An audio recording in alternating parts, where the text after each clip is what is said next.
Good late Saturday evening. I am certified meteorologist Nick Kelly checking in on this January 26th of 2019. We had a pretty quiet day all around. It's kind of a bummer considering it was nice to see at least a little bit of snow yesterday. But with more sunshine to deal with today, we at least fared better in the temperature department. Let's actually, we'll get to indigo sky in just a moment here. Let's look at the temperatures between yesterday and this afternoon. From Joplin Regional, we started out cold yesterday morning at about 6 a.m. or so at 6 or 7 degrees. Only made it into the lower 30s for afternoon highs yesterday. Today was better. We actually had our morning lows right around the midnight hour at 21, 20 degrees or so. And then we just started the warming trend even before we got to sunrise this morning.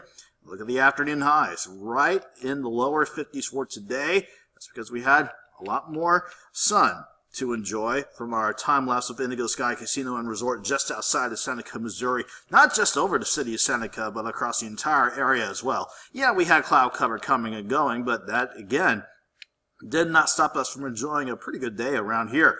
A low 20, that was the official morning low at Joplin Regional, and we officially topped out at 52 this afternoon.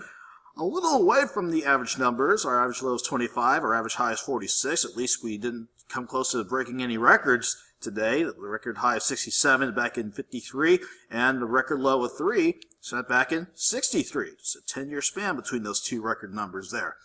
Back before the 10 o'clock hour, we had the airport checking into 39. It felt like 33, though, with a northwesterly wind peaking close to 10 miles per hour. Dew point dropping to 28, and we do see a little bit of drier air trying to work in overnight, so that will allow the temperature to at least drop to about 30 degrees going into your Sunday morning. Everybody had a great afternoon, though, with lower to middle 50s for most of the area, just a hair cooler the farther away you go from Joplin and the closer you get to, let's say, Nevada and Stockton Lake. And just before the 10 o'clock hour, we had areas around Nevada and Stockton Lake checking in with the middle to upper 30s on the thermometer, 31 in Iola, 39 in Miami. Everybody's in the 30s. It feels just a little bit colder than that because of that light northwesterly breeze at about 5 to 10. So wind chills, they're not bad out there. And thankfully, with that breeze staying relatively light tonight, that shouldn't be an issue to worry about. There is something to talk about, though, in the Skywatch Storm Tracker. Even though we don't have anything on the radar network now, we are noticing our next band of cloud cover working in. It can't help but mention at least enough moisture with that next band of cloud cover that a little bit of rain, a little snow, trying to make it out of northeastern Kansas. Some of that will try to skirt in here tonight. If anything does manage to hold together as it slides in our direction, it would result in just maybe a random sprinkle, random shower, or even a random light little snow shower. We're not looking at a big deal with this disturbance continuing right along that stout northwesterly flow of the jet stream. We've been stuck in this pattern for at least the past several days now. It's not running up anytime soon, at least in the short term. That is allowing another cold front to graze us just to the north. That will not be the cold front that'll sweep on through. We've got to venture into southwestern Canada to see our next front. That will be working on through. That cold front in particular, that is our next storm system due in here on Monday. It could give us some rain and snow chances, but behind that, some of the coldest air we've seen to swing by here in about a week or two's worth. Let's see how we look throughout the overnight. Cloud cover will be back in here again. Otherwise, we're looking quiet overall. Again, with moisture in the clouds, can't rule out just a random shower or even a snow shower. Not looking like a big deal.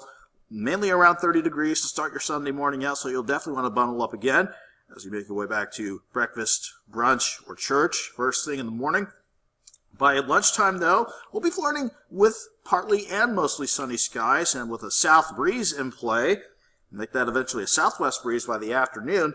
It won't be quite as warm as today, but we will see another impressive warm-up. After we start around 30 in the morning, we'll go to 43 by lunchtime. I think we can get afternoon highs into the upper 40s. Most of us will be topping out right around 48 degrees. Let's fast forward. Sunday evening's okay. Sunday night is okay.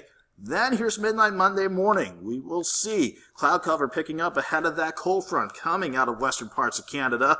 It will have more moisture to work with, so temperatures warm enough to start the morning commute for Monday.